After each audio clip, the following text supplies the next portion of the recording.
Over the next two videos, we are going to be breaking down every single assassin in Silver Age, and I want to take a little bit of creative liberty and just kind of tailor each of them to how each individual play pattern goes.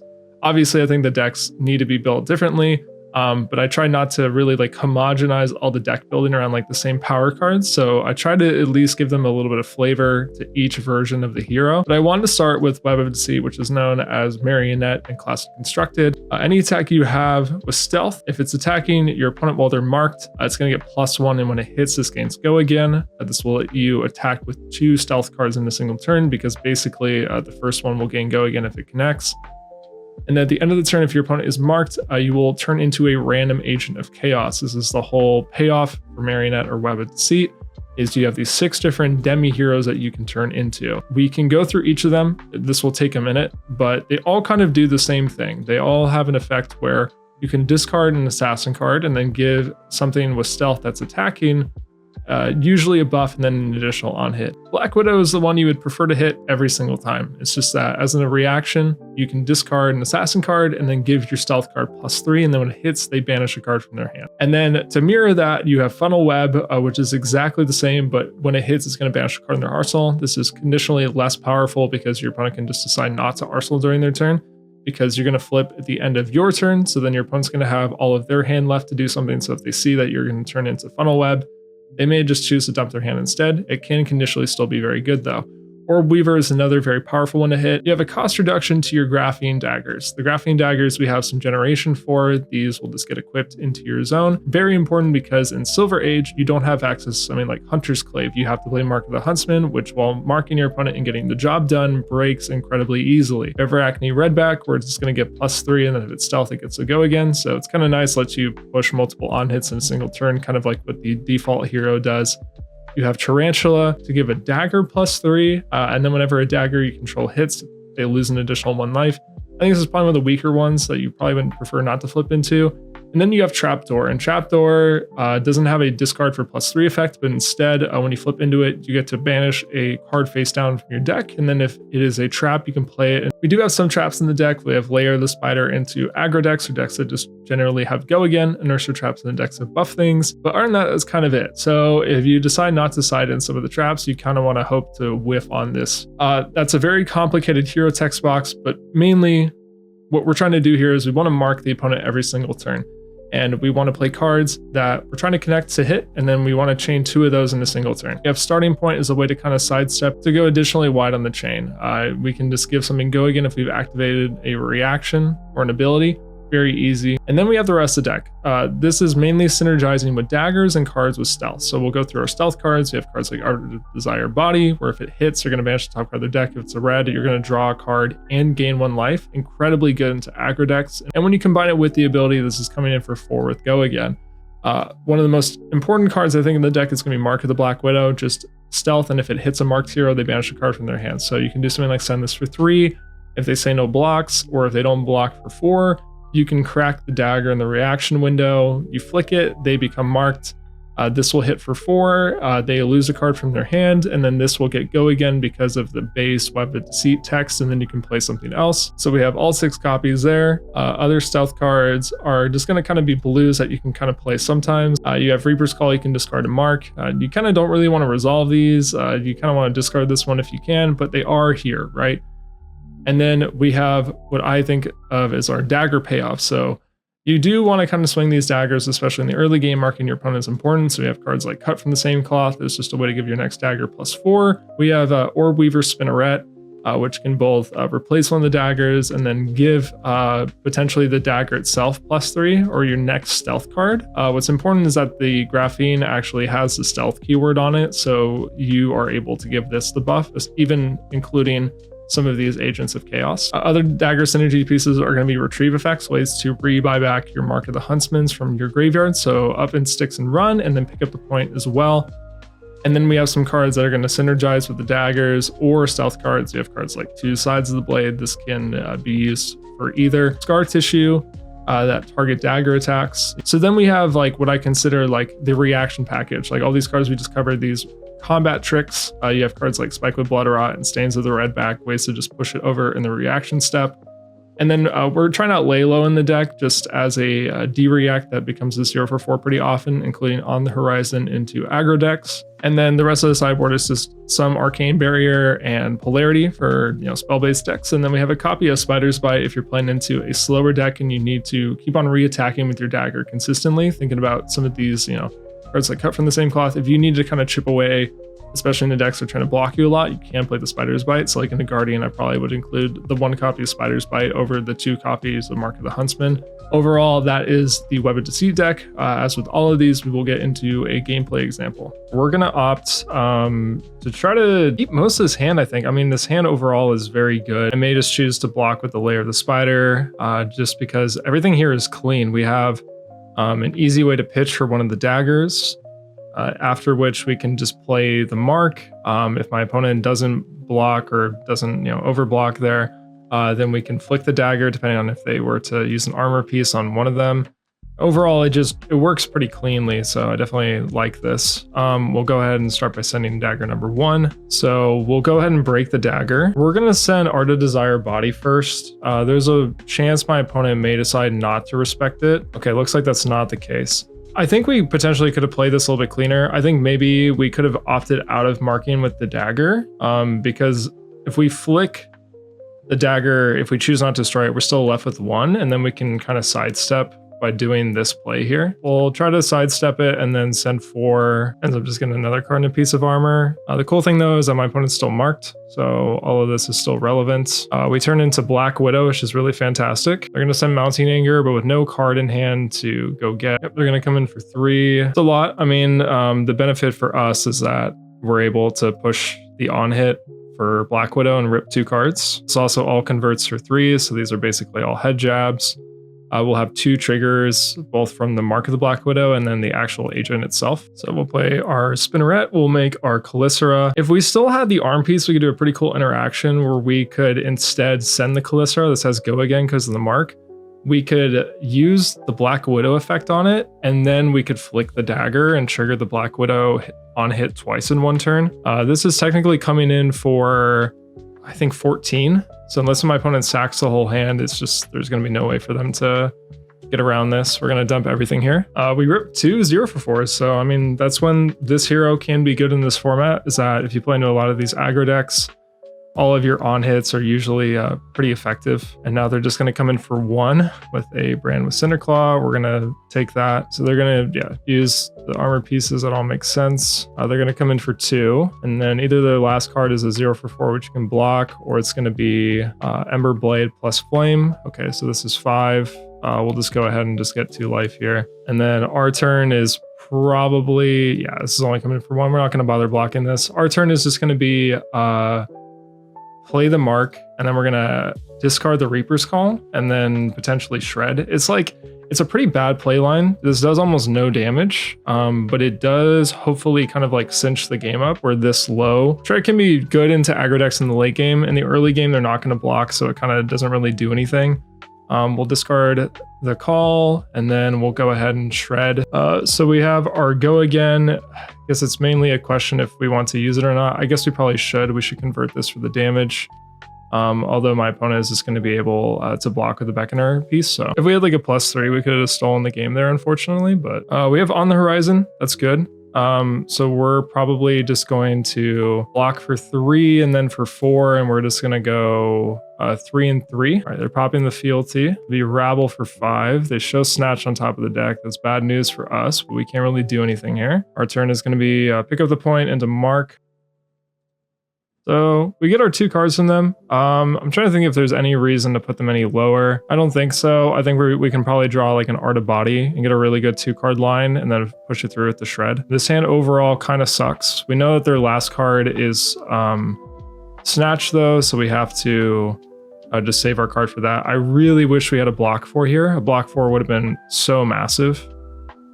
If we could have just used 1 card to stop their turn, we could go 3 cards and go up 6 and run, pick up the point, including the dagger swing. We're just going to go ahead and block 5 on this. Our turn is going to be sending 5. Send 5. There's a world where we could actually get away with lethal here. Kind of depends on how they block. Yeah. They block for 3, so we should be able to steal the game off of this, because now they'll be taking 4 off the shred. So it turns out the shred in the end game maybe got us there. Okay, looks like it didn't, unfortunately. We'll go and destroy it to mark them. This will get us a flip. If we can hit trapdoor, this can also be really good. Really wish we had that extra resource so we could send this Calycera for 2 and demand that card from them. We had a resource. We're gonna go ahead and just block for 3 on this. I'm really just hoping it's not a 0 for 4. I mean, this is like just as bad though, because they're gonna rip all of the cards from us. So unfortunately, yeah, that flame takes a whole card. I guess the only nice part here though is that because of my opponent's life total, we're gonna probably rip, I guess 2 cards from them. It's only 2 cards though, so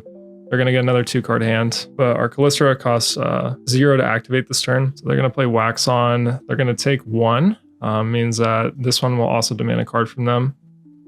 It's Fire Tenant, so we can block 3. That's good. It's kind of nice. I was kind of more worried about them going wide with the Ember Blade, because this way we still get to keep 2 cards. The only issue is that this doesn't really guarantee to take like more than 1 or 2 cards from them, unless it's all 2 blocks. If it's 2 blocks, then we get to rip 3 cards from them, which is what we really want here. Wow, we get super lucky. So it's all 2 blocks. And then this is just Ember Blade. So I'm kind of hoping that this is good enough. And then we'll go ahead and send one of the daggers. This is technically coming in for 4. We'll see if they block the Respected or not. This is kind of weird. I kind of want to just clear this card out of hand. If we had any sort of way to like discard to get a mark, it would have been really good. But we'll go and block for 3 here. And then it's going to be 3. We're just gonna have to, I guess, block again. So they're just blocking for 6 again. I kind of want to just clear this out of the hand. It's kind of becoming a liability a little bit. I guess we'll see. This is good though, because this means we mark. So hopefully this should be enough to lock up the game at this point. We just really specifically need that mark so these daggers have go again, because we need to sidestep twice in a single turn. Rabble for 4 would be bad normally, but we have the lay low, so we're kind of okay here. Super grindy game. Was not expecting it to go like this. The cool part is that my opponent has to kind of overblock around everything at this point, and these having go again just helps us out here. So we'll push this over. This should be enough to lock up the game. That'll be it. If they were to cover this, we still have the go again now. So it's just getting that final mark's really important to close the game out with the 2 Graphines. But overall, that was a pretty good showcasing of the deck. Next up, we have Arakni Solitary Confinement, or better known in CC as Slipped Cracks or Slippy. It plays a lot more aggressively as opposed to kind of that more disruptive controlling game style of something like Web of Deceit. You care less about marking and you more care about the raw damage that you're presenting every single turn. So we're going to build this more like an aggro deck, using these stealth cards more as disruptive on hits, but more importantly as just proactive game plan pieces to just beat down on your opponent. The equipment setup is exactly the same as before, and a lot of these cards are the same. We're still going to run cards like Mark of the Black Widow, because what you can do is you can send this with go again. If your opponent doesn't block it, you can flick your mark dagger, mark them. This will have go again regardless, so even if they block it out, they'll still remain marked. You could play a second Mark of the Black Widow as your second attack, so you kind of see how this can sidestep a lot of the blocking. Overall, a lot of this will look the same, but where it kind of deviates is we're on less blues. This is more of a red line deck. We have cards like Rabble, Scar for Scar, and Snatch. These are just like good aggro, beat down pieces that you can throw at your opponent. We have Nimbleism just as a +3 pump to play something. Ardent Desire Body goes crazy in this deck because you can just resolve it face up as your first attack, and if your aggro opponent doesn't block, you're probably going to get the draw and then have that go again regardless. Double Trouble is in here just to pressure a lot of damage. You arguably could put this in the Marionette deck as well. I just want to include this here. You have access to easy reactions to turn it online. At the very least, you could flick Danger Digits and use Starting Point on the Double Trouble and instantly turn it on.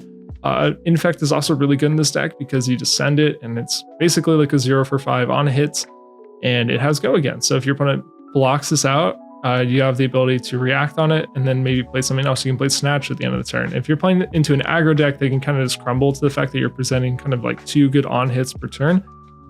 Something else to consider is a card like Prowl, where you can send this and then it has go again from the hero text. So you'll send 3 and then you can send something like Ardent Desire Body for 4. So you're kind of looking to block a lot less with this deck, although it definitely can still block. You are perfectly fine blocking 6 and sending 2 cards. Most of your aggro cards in here do have the block 3 text, although some of them you clearly want to resolve on offense. In the sideboard, it's kind of the same, but we're kind of opting out of Arcane Barrier in general. This deck is very fast, and so I don't really think you're interested in grinding the game out to hitch to AB. but we still have Polarity just as a way to kind of like bait some arcane decks or at least keep up with them. And then we are running pick to pieces. I just want to try this out. Get something like Enigma or any kind of deck that's trying to block you out basically, and then that goes for Shred as well, decks that are trying to block you out. Instead of something like Marionette where you could grind the game out with like Spider's Bite, I'm trying out just cards that punish blocking. All right, so here we have a game into Briar. We're actually holding Shred in the opener, so I think we're just gonna start by sending the Prowl, and then we could send the Double Trouble and then Shred it if we want to. Or if my opponent just blocks on this, we can just Shred it and just take the free damage basically. All right, so they do have 2 blocks. That's good for us. We'll go ahead and play Shred. We'll Shred one of these cards, and then I guess we'll just go ahead and activate this. We'll leak 4 on turn 0. It's good stuff. We'll banish some cards off the top. We hit a Lightning Press. We could send the Art Desire Body. We're gambling a lot here though. And I think it's a really good card to have in Arsenal. So I'm not going to take the risk that they have like a blocking card, even a 2-block, you know, they can put their armor in front of it. I don't really want to take that risk. Overall, this hand is really good. The only problem though is that they get to go second, so they get to pressure a lot of damage. They play Rune Rager, which is really good actually because they made the embodiment. And we're just going to say no blocks basically on this entire turn. This does not have go again, so we could block with the Spike with Blood Rod if we really wanted to. But I'm just gonna say no blocks here. I'm just gonna front load all of this. Also, I don't think this game is gonna like go long enough for us to ever like flick the second dagger. And then we'll push the Razor's Edge over. And then we just need to hit a stealth card here, basically. We do. That technically is what happened. Man, that's awkward. This still will work though. It's just a little bit unfortunate. So we'll go ahead and activate the chess piece here, and then we'll just push this. All right, so they're going to play Crackle for 5. I think we're just going to go double Infect here. And my opponent does need to start respecting these, especially because of their life total. These are basically on hit 0 for 5s. All right, we get a block for 3. This is bad for us. We did not want to see that. I guess the hope here is that we at least get another block for 3. With 1 card from hand. I mean, when we're taking cards here, I guess it is still good. Like these are, yeah, we're looking at 0 for 4s. They're just going to come in for 7. We do need to remember that they can potentially press this. Do we want to play around press though? We have taken 1 off of a banish. This hand is insane if we say no blocks. So I think I'm just going to block with the Helm piece and then take the L if they have press. All right, they did not have press, so we are cooking. So we're gonna go 4, 4, 4, 4. And we're gonna gain a life back off the Bonds of Attraction. And then we'll get a card draw off the Snatch. So overall, this is looking pretty sick. I guess the Rabble could potentially show a blue here. If it shows a blue, I'm gonna go walk into traffic, but that's okay. So we'll play the Rabble. Okay, whew, we get the 4 on that. We get a block here. We get to send the Bonds of Attraction. So we're sending lethal, which is good. My opponent also probably will respect some kind of like +3 on this. So we're probably going to get a block here, and then we'll go ahead and send Snatch. And if they don't have a 4 block, then we get to draw the Mark of the Black Widow into Arsenal, which is really good. I think at this point we can read that their Arsenal is not Lightning Press, or else they would have played it last turn. We're going to 1 here. It's pretty scary. They have the Nimblism too. All right, yeah. So actually we get reverse blown out. So we end up losing this game, unfortunately, because my opponent remembers how to play their cards, and they're just going to activate the Blossom and then send the Reaping Blade here. All right, unfortunate. Maybe they'll draw 4 non-attacks. All right, Weave Lightning, that's a bad start. Okay, this is a really bad start. I think we're just dead. Yeah, we're dead. All right, they have the Rune Chant. We don't have a way to gain life here, so we lose a game. Overall, it was pretty close though. And then finally, where it all began with the original Arakni, also known as Huntsman. This one's very different because they care about contract cards, and so most of this deck is built around contract, a mechanic that was not in the previous 2 deck lists. Arakni's ability is that when you play a card with contract, you get to look at the top card of your opponent's deck, and you can choose if you want to leave it there or if you want to bottom it. So you get a Fate Seal effect every single turn. And this is important for a couple different reasons. Number 1, you can mess with your opponent's pitch stack. Number 2, if you see a really powerful card, you can sink it. Let's say you're playing into aggro, you're playing against Briar. You see, let's say, Burn Up Shock on the top of their deck. You can bottom it, and then now they're just not going to draw that card in that matchup unless if it goes into second cycle. You've removed a pretty powerful card from their deck. 2 copies of Spider's Bite. The point of this deck is winning via attrition. Most of the deck is going to be contract cards or blocking cards. So contract cards, we'll go through it. So for instance, Fleece of Frail, you are contracted to banish cards with defense 2 or less. And whenever you complete it, you're going to create a silver token. And all these constructs have the text that when they hit, you banish the top card of their deck. So you'll play Fleece the Frail, trigger Arakni, look at the top card. Let's say it's a card with 2 defense. You probably will maybe choose to leave it on top. So that way, if it hits, you're going to banish it, complete the contract, get your silver token. The silver is a lot less important in Silver Age because in CC, you use it to rebuy back a lot of the equipment like Black Deck Whisperers or Mask. And this format is just more of a fun thing to have, I suppose, but you're going to use this to banish your opponent's deck. So the point of this is blocking, sending your 0 for 4. That's going to remove a card from their deck. And over time, you hope to banish enough of their power pieces that they kind of just run out of steam and eventually get fatigued out. So we have a bunch of contract cards here. We have Fleece the Frail for low defense cards. We have Plunder the Poor for low costing cards. Sack the Shifty cares about cards with Go Again. Slay the Scholars cares about non-attacks. Annihilate the Arm cares about attack action cards, which there will be a lot of in this format. And then everything else is either kind of a react or a defensive card. So we have Cut to the Chase. This will buff your contract cards and get you an additional look at the top of the deck.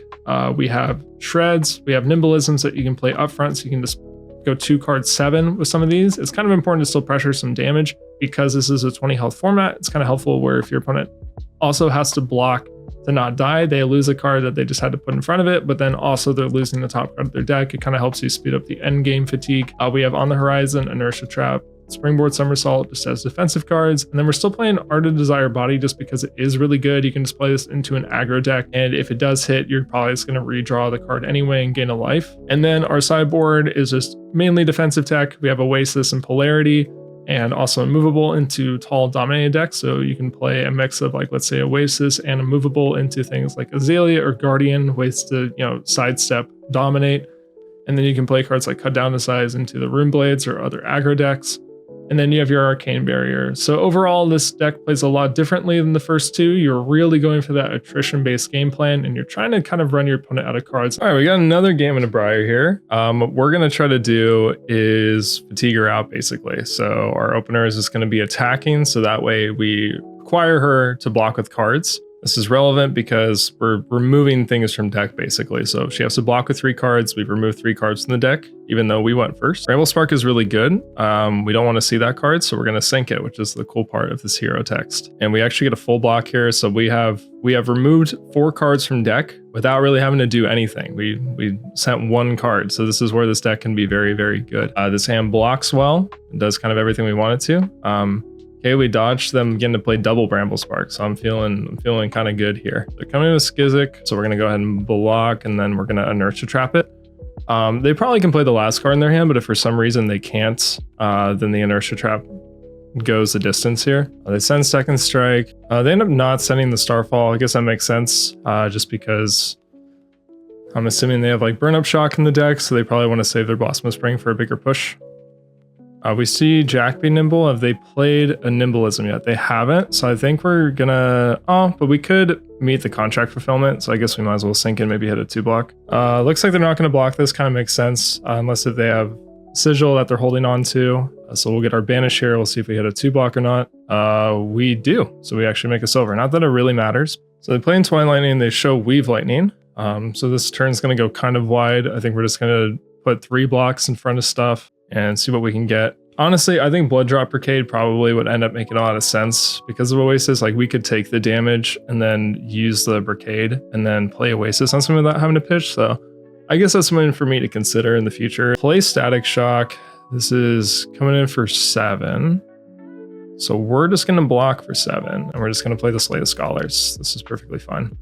If for some reason they push us over with Lightning Press, I guess we could consider playing the Oasis Respite in response. We see Nimbleism. Yeah, we want to take that. It meets the fulfillment on the contract, but more importantly, if we remove the Nimbleisms from the deck, then it's not able to actually use its payoffs.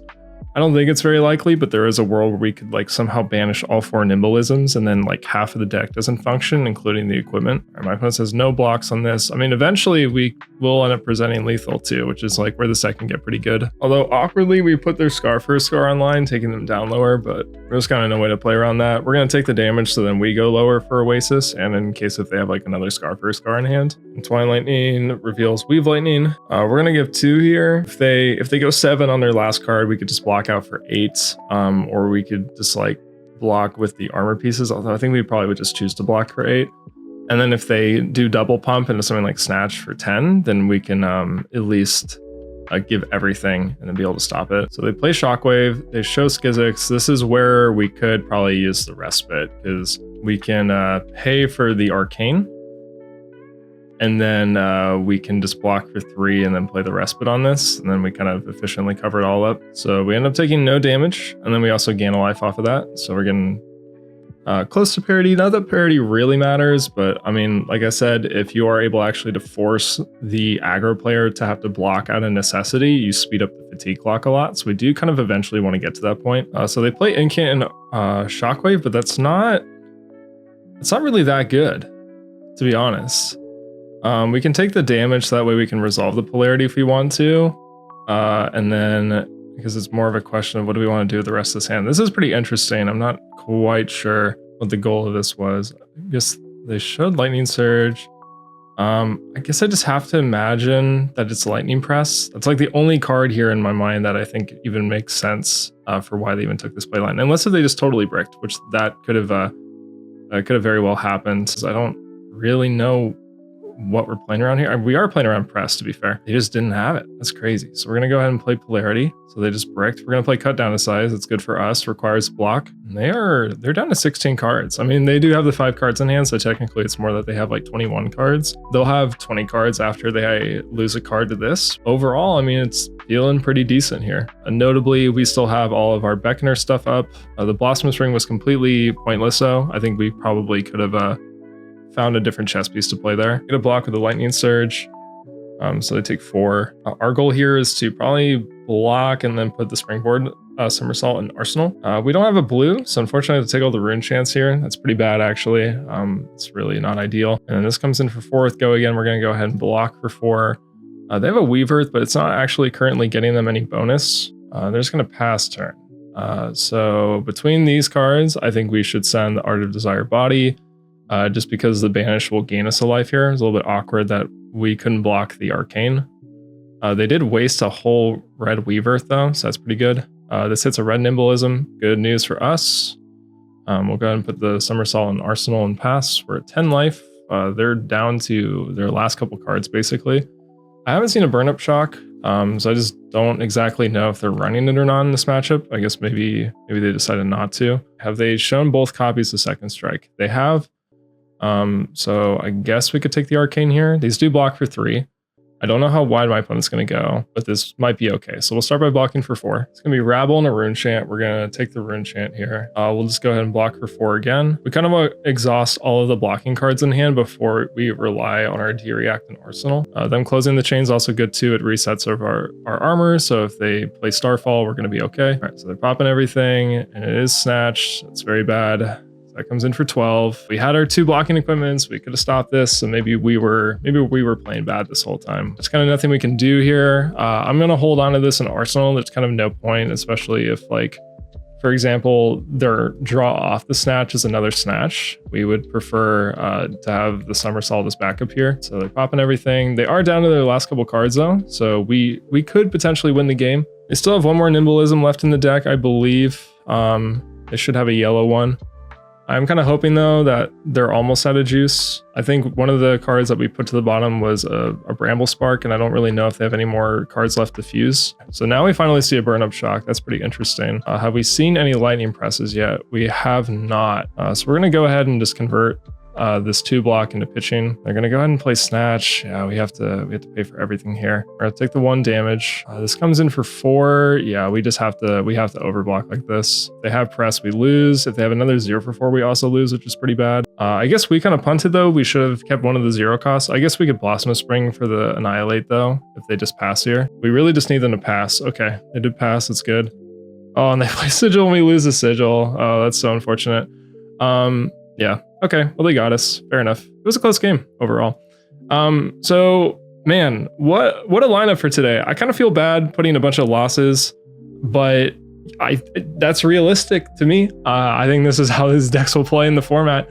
Overall, I mean, it was kind of close. If we end up not sending the card there, did we get there on our next turn? It looks like we actually probably would have, which is pretty ironic. So maybe We didn't see the sigils though. It looks like they were the last 2 cards in deck, so if we played around that and just passed, we probably could have fatigued them out at that point. You know, just keep that kind of stuff in mind. But hopefully this gave you a good understanding of how these decks play. Until next time, thank you for watching.